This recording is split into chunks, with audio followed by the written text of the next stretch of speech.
Alright mga kaswabe, maayong adlaw sa inyo tanan kag subong ay kudi diri sa may Festive Walk Mall sa may Mandurriao aton tan-awon ang mga bag-o nga MG-ZS. So may ara nga four different variants mga kaswabe. We have the base comfort, the two mid-ranges, the this is the luxury makita nyo. And what I am sitting here today is the sport variant. So tukibo naton ang sport variant subonganay. Kaga ini nga video aton i-compare between the luxury and the sport. Sa luxury may pagka comfort based siya pero mas advanced si luxury. Kag si sport ini ay more advanced compare sa luxury. Kaga the same features sa ZS hybrid. So this is the internal combustion engine version of the top of the line. Di ba? So very similar gid sila mga kaswabe sang hybrid. So we have here una sa tanan ang steering wheel. So the steering wheel is a 3-spoke design. We have the sport grip sa 10 and 2, may perforated sections dire. Kag may satin aluminum accents. The same siya sa tanan nga variants mga kaswabe. Fingerprints dire. Kag ini siya ay electronic assist power steering system. So bag-o ta itakol ang bilog nga interior sang MG-ZS Sport ato ni tanawon ang iyang susi. So this is the key fob would look like sa Sport. So it's a very good looking key. Meron siyang lock, unlock, and trunk release button. Unfortunately mga kaswabe wala siya sang tawagan ni power tailgate. So ato ni turn on the electronics na ma-activate ang MG nga logo dito sa infotainment ya na ayos. So turn on lang tanay makadali. The same thing today. Turn off din na yung recon kay para save sang battery. So kadali lang gid makaswabe ang ining tour sang MG-ZS, both sport and luxury. So we are in the sport variant. Ang iyang materials very similar or identical sang hybrid.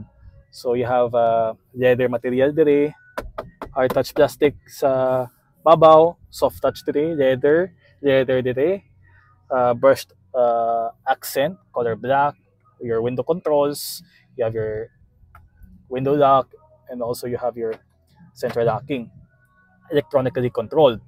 Right. So here is your 7-inch screen sa imong instrument gauge, and you can either control set different sets of menus today. Kanto ang mga settings, adjust the brightness level, mga safety, monitor, all of which dili mo siya makontrol dili press mo gid ni na maka-activate ka dito. Right here is your cruise control voice recognition system. Ang mga 2 stars nga ni, this is the control where you can go to your different sets of menus for your infotainment system. Pwede mo siya ma-customize kadto ka mo sa kadto ka mo sa may settings dire. Okay. Dire ay climate. Sorry. Dire settings na sa system. I think dito sa may vehicle, no? Sa may driving convenience na. So kadto ka mo sa convenience dire ma-control nyo ang function left and right. So currently nakaset siya sa left side ang 360 camera, while on sa right side ang air conditioning control. Pero pwede niyo siya ma-customize na yung mga kaswabe. So here, pwede mo siya ma-set sa vehicle control, SRC, source, naman na. Dire, pwede mo ma-set ang unlocking system, rearview mirrors, and all that kinds of stuff, mga status na. For example, ang left side nga control, maka-activate siya as 360. Ini, makakontrol siya as aircon control. So the same siya as the hybrid, no? Ang ginatalakay ko. So here is your 360 degree na may siya trajectory lines once you go into reverse. Kanto sa aircon control, may ara siya nga shortcut buttons like I demonstrate to you before. So here is your single zone automatic climate control, which I tackled the last time sa hybrid, and this is your 12.3-inch screen. There is your physical controls, which contains your front and rear defrost, your on and off button for air conditioning, home button, mga makaset ka mo sa kuan hiyang homepage, kagang yang volume controls. Sa tunga ya is hazard switch. Sa speakers ya tanawon tang iyang brochure. Okay mga kaswabe, ari yang brochure dire. So ginadadala ko gid siya as it is. So pangtaon ta ang audio system. Yes. Okay, sa iyang audio system, may ara siyang 6 speakers, no? May ara siyang Apple CarPlay and Android Auto. By the way, just to correct you mga kaswabe, ang infotainment sa Comfort is 10.25. This is a 12.3, all 3 variants except sa base. Okay, sa ang interior ya the same as it is pagka Lamborghini siya. Kadto na naman ta sa center console nga. But before ta makakadto sa center console, medyo madulom, pandaron ta na yung suga para ma-invite ang lighting dire. Or pwede man tanan or open ta ang shade to invite light sa sulod. One touch. Since ara naman kita sa sunroof, open naman ta. This is standard for both hybrid and sport nga dito. Medyo maulan subong, so because may bagyo. Alright, so here, I don't know if you can see it, pero ma-notice nyo sa left side, type A USB port and type C sa piak. Sa right side, sa tungaya is 12V power outlet, storage today. Hopefully tani butangan nila sang wireless charging pati today mga kaswabe, no? I'm sorry about that sa kwan. Ini storage din sige hapon. Sa piakya another storage today. Storage man dire kaga soft opening. Hindi siya line din felt sa ang iyang glove compartment. Duha ka cup holders dire kagang iyang center armrest with 2 cup holders. So leather padded siya. As seen sa hybrid, this is your gear shifter, electronic gear selector ni siya. Also sunroof kay medyo magahod. I'm sorry. Okay. Sunroof lang, hindi shade. Okay. Pwede mo siya ma-open as a vent, no? Both sun visors have vanity mirrors and lights, no? What else we have here? Oh, steering wheel. It does come with tilt. Tilt only lang mga kaswabe, no? Why siya sang telescopic? Ay, hindi siya. Hindi siya telescopic. In tilt lang ang available today. So right now, let's okay. Power folding side mirrors today. Okay, nakakuan siya. Power folding side mirrors. Kita nyo. Alright mga kaswabe, that's about it on the rear sa cockpit. Today sa may MG ZS Comfort. Patyenta na yung electronics para hindi masayang ang battery. Kaga bilin tang yapi yun. So proceed sa likod. And I need to raise up my voice because magahod di siya. Okay? So this is the rear seats. And it's very unfortunate wala siya sang mga suga dire to invite more lighting sa when you go reading, something like that. Kaga this is inside the mall. So di mo siya makita dire, madulom siya. Dire sa yang center, mayroon siyang 2 air vents and 1 USB charging port. Type A siya. May storage pockets on both front seat backs, grip handles on both sides sa ceiling. May grip handles man sa yang front passenger side. So dire mga kaswabe, buksan tanay mga kaswabe para makita nyo din yung interior, no? Very visible din siya. Okay, makita nyo din may storage pocket dire. Kaga, I don't know, no? Na kung makita nyo dire na storage pocket na siya. Ang yung seats do fold down in 60-40. So you need to fold down using that lever to increase more space. Na-demo ko na siya sa hybrid. So, proceed naman ta sa likod. Let's see kung ano ang mga quirks and features niya sa likod niya. So, hindi siya, as I said before, hindi siya power tailgate.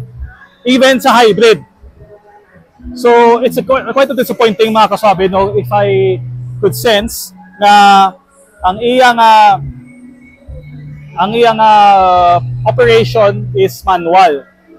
I think it's considerate sa iyang price point, no, mga kaswabe. Tama na mga kaswabe, no, butangan nila sa power tailgate para mas convenient ang mga ang ilang operation. So I'm not complaining, but I could consider this price point okay naman siya. I think they could save it sa higher trim levels like the MG HS or something like that. But anyway, mga kaswabe, no, ang iyang boot, it has a decent amount of size. No number figure set when the seat's in place, but as you fold down, may siyang approximate na 1,500 liters. So dito sa kilid niya, may siyang warning triangle. Lalo may spare tire. Amo nang wala sa hybrid, may LED light for greater illumination, storage sa piyak. Kaya pwede din siya ma-fold in a 60-40. No? Pwede din siya ma-fold na 60-40. Kaya pwede din siya remove ang cargo cover to maximize the volume inside the cabin to provide more cargo space.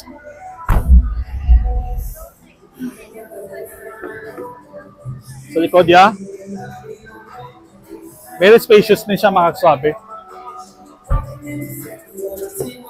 Okay. Here. So, ang iyang seats sa front passenger side is manual. May siyang seat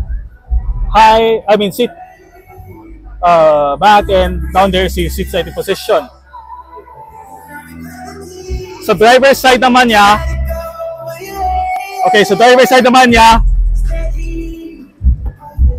it comes with a powered adjustment. Alright? So this is what the door panel look like sa tubangan. Like I said, hard touch plastic, soft touch today. Hard touch man sa dalom. Kaya siya na bottle holder and a storage and speaker. Very soft touch. Very, kind of a soft touch na siya. Leather seats comes as standard. I do believe this car has ventilated seats and steering wheel like I test drove yesterday ang MG ZS Hybrid. Right now, ari kita sa exterior elements sa MG ZS. Kung makita nyo, mga kaswabe, it's very nice to see.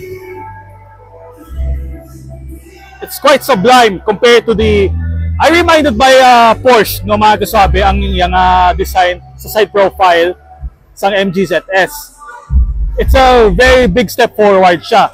So sa side profile niya, mayroon siya na chrome accents today sa lower frame, sa door, body color door handles, roof rails sa babaw, automatic side mirrors, body colored, turning signals, may side view camera for the 360 degree. Standard for the MG ZS is a smart keyless entry system. So, again, i-demo ko na lang sa inyo. Standard ni siya sa luxury up until the hybrid, no? So, make sure the key fob is in yourself. Kung makita nyo, lock na siya subong. Okay? To unlock, press this again. Okay? Bilhin tayo na yan, Naya. By the way, ano na siya, adjustable na siya, pero hindi siya removable. Going back sa exterior, meron siya na lower cladding sa idalom with some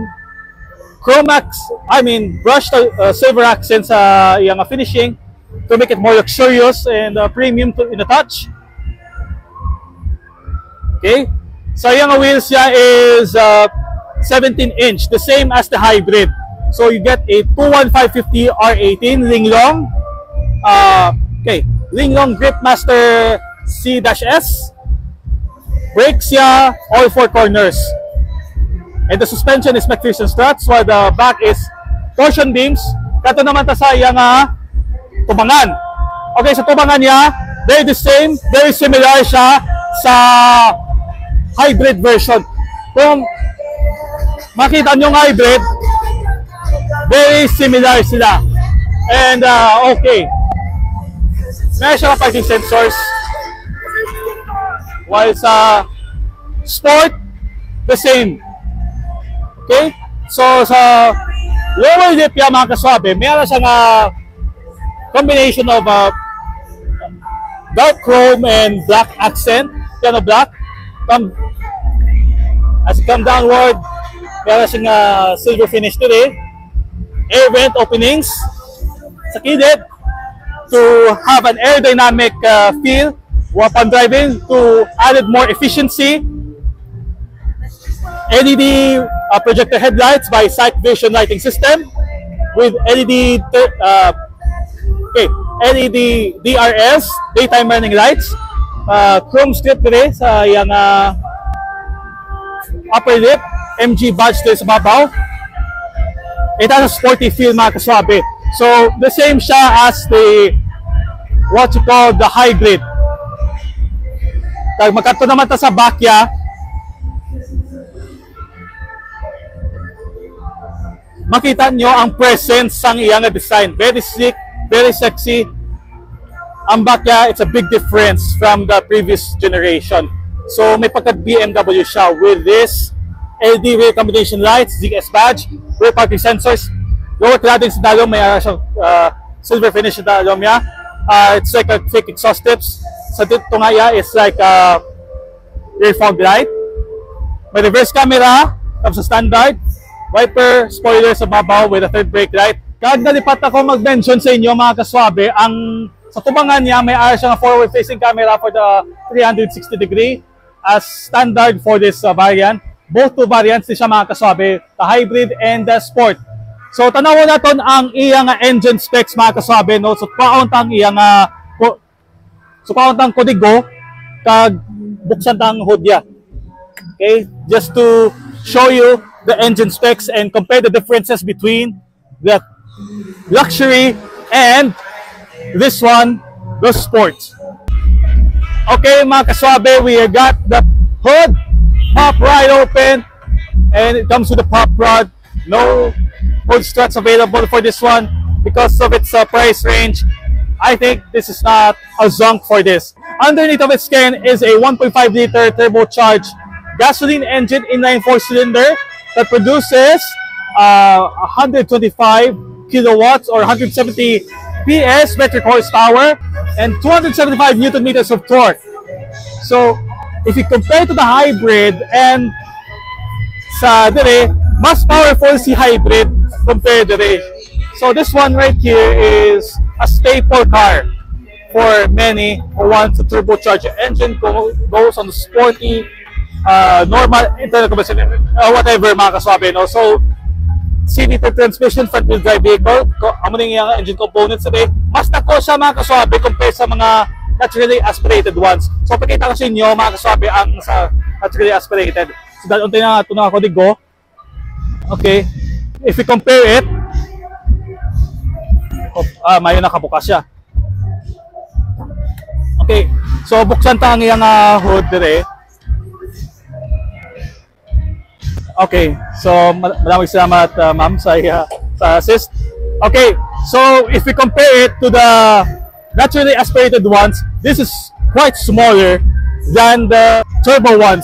So here is the 1.5 liter naturally aspirated gasoline engine 4-cylinder that produces 110 horsepower and 142 Newton meters of torque. Same thing as the Comfort. So CVT transmission and front wheel drive vehicle.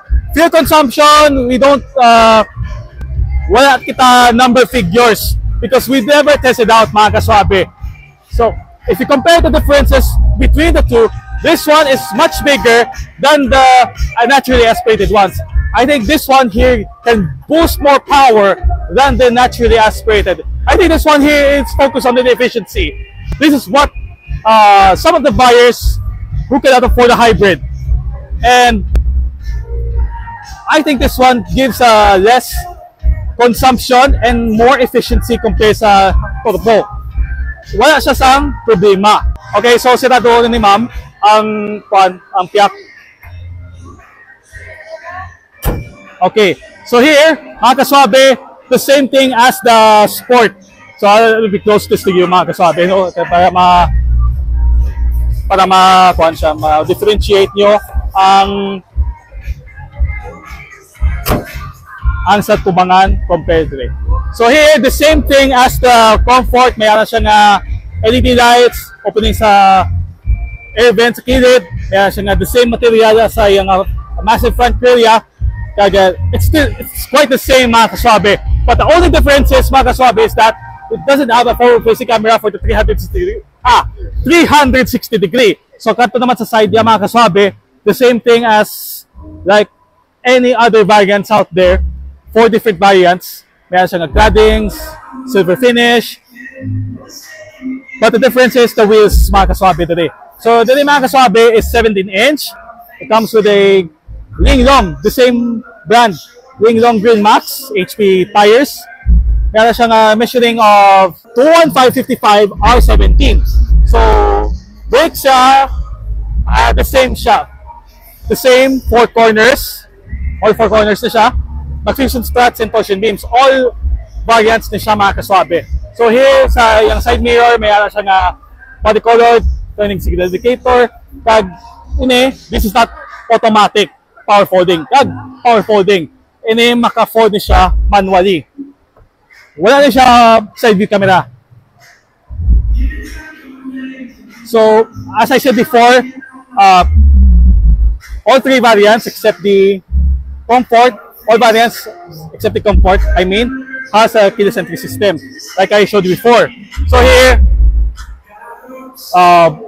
the same. Ang difference today sa luxury, wala siya sang chrome accents today that runs across all the way through sa yung lower frame. Mayroon siya nga roof rails. Kag, yes, may sunroof din siya. Let's check out. Okay, all 3 variants have sunroof. This is your gasoline-powered engine. Gasoline fuel or fuel cap for your gasoline fuel. Sa back, all the same. All the same siya sa tatlo. LED combination, rear parking sensors. Meron siya na cladding screen with a touch of silver. Meron siya na forward-facing camera, ZS badge, third brake light, and the rear spoiler. Buksan ta. Okay? So we have the massive space right here. The same thing. And also we got a spare tire underneath.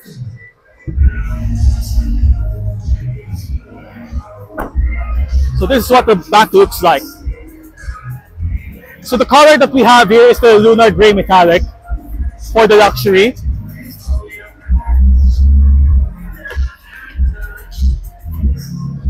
It has the same material. And it does come with a 60-40 split folding seats. Wala siya center armrest. Mayroon siya air vents. Kagdere. Why is siya sang center armrest? I mean, sorry. The storage pockets for both front seat backs. Dito sa tubangan niya. Makita nyo. Okay. So, dito ang tubangan niya. Ang difference today sa Comfort I mean comfort. Sa luxury kag ang sport that we have here, wala siya sang tawag nga folding side mirrors, the same steering wheel. Pero this time around, it is a polyurethane, like the comfort. Alright? So, you have the same 7-inch, you have the same 12.3-inch. This car comes with a CVT powered via this gear, a traditional gear lever. Kaya siya manual shifting action via the plus and minus, push button ignition, electronic parking brake. Wala siya sang driving modes. Kung makikita nyo sa sport, the same thing mga kaswabe, no? The same materials, same quality, finish. Soft touch today, leather wrap today sa yung tunga. Leather seats today. Kag sa yung seats ya, mga kaswabe, if I could swing here. This one right here is a fully manual. Pero ini ang luxury, may siya nga height adjuster. Same na sila mga kaswabe, no? Okay, let me focus. Okay, same sila sang tawag, all three variants from here to there. Okay, so let me check around from the okay. Dili wala siya sang lumbar, sang height adjuster.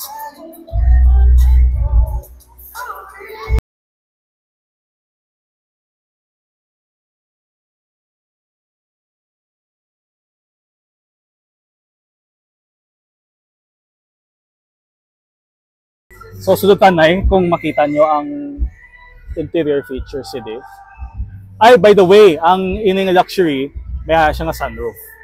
Thankfully. Para sa mga gusto niya mag out of town, papahangin, na sunroof is the best option. So here, I don't know if you can see it, no? So I will be putting a photo of it, and yes, that's what it looks like. Pasensya niya na yun ba isa sang lighting dari subong. So amo na mga kaswabe, no, the first ever look and comparison between the MG ZS Luxury and the MG ZS Sport. So let's go back here sa ZS Sport.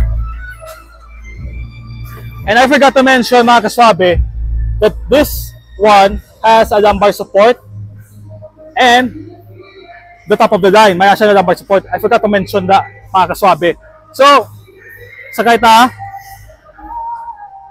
And that's about it of our little bit of first look, you know. Kay I know it's magamo ni siya magamo because of the sound. Hindi ko siya explain further.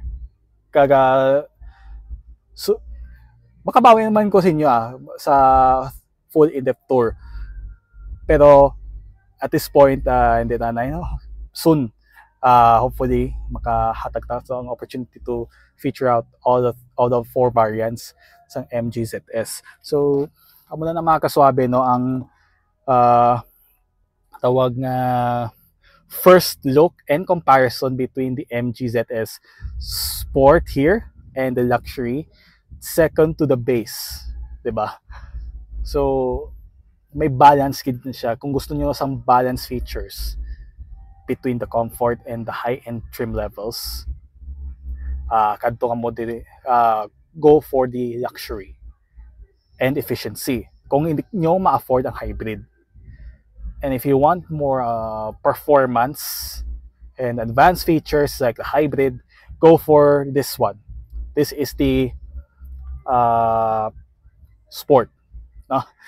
Ang sa Sport diri, I probably tell like it's like a range from a 1.2 to 1.1 million, and that right there is the Luxury that ranges around siguro mga 1 million, over 1 million, no, or 1.1, diba? very affordable gid siya mga kaswabe, and it's not your typical crossover nga mabakal ni sa market, and it's it is very affordable ni sa under a 1.5 million. Hindi na siya malabot sa 1.4, 1.3, something like that, or maybe 1.3, butang tatabi, more than 1.3, less than 1.4. Kung butang ta sa down payment, I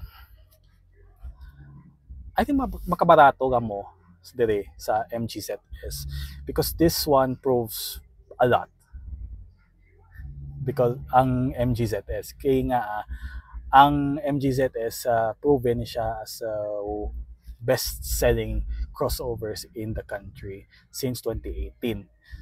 And right now in the second generation, I think it boasts a lot more, 'di ba? So amo na mga kaswabe sa bag-ong MGZS. Kag right now I'm here at the last day dito sa Festive Walk Mall sa may Mandurriao. First look pa lang ni. Hindi ni siya full in-depth kay ginatagaan ta mo sang patikim or highlights sang duwa ka salakyan nga gina-feature ko subong. So ang comfort na feature ko na, kagang hybrid na feature ko na post ko na siya today, 'di ba? Siguro ma-post ko na siya the day or two. Tomorrow or the next day na siya. So muna na mga kaswabe ang bago nga MGZS. So medyo sanag diri kaya nakatutok yung light sa akon. Okay? Para makita ng swabe nga tsura. Ay, by the way mga kaswabe, I think yung vanity mirror may siya nga frameless type, and also auto dimming. Sa Luxray may siya nga manual dimming. Traditionally nga manual dimming rear view mirror. So ano na mga kaswabe ang mga differences between the luxury and the sport. This one is more luxurious than the luxury. Luxury nga define nila as may pagka mid-trim level. Alang sa kilid ko, ang MGZS hybrid more advanced na siya. More highly advanced because it's hybrid. Kag mayara kong i-test drive video na maabot soon. So, mga kaswabe, thank you so much for watching. I'll see you in the next one. Ciao!